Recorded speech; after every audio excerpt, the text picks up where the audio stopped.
Dr. Jason Dean. I'm a doctor of chiropractic. I'm in America. I'm in the state of Florida, very free state of Florida. Our leader and founder, Mr. Musk, he's the first one to tell the whole world about the true origin of the coronavirus. It came from the CCP's Wuhan lab. So what are your thoughts about the CCP's infiltration and influence in this country, and how can we stop it? I think this has been going on for a very long time. So I know at least since the Kennedy era, but possibly before that. You know, it actually goes back to, you talk about pharmaceuticals and the pharmaceutical control that they have and the crony capitalism, as we call it in America. I go back to the early 1900s, where the actual Rockefeller Foundation, which also has ties to Chinese Communist country. So they took away the actual healthcare system in the U.S. way back in the early 1900s, right? So then they took all of our medications, all of our facilities, they started shipping everything, started going overseas. So then it started to be using over in China. So I know, unfortunately,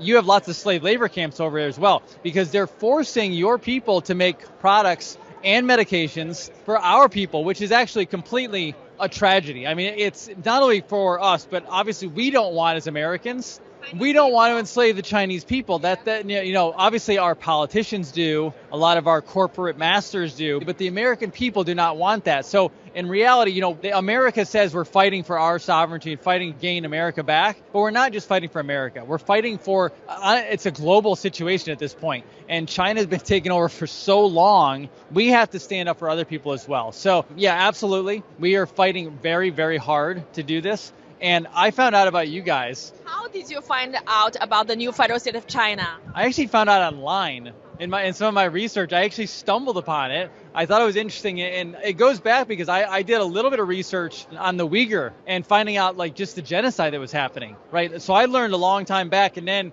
in America we hear about Apple, we hear about all these different, big tech companies, and we knew that they were using slave labor over in China.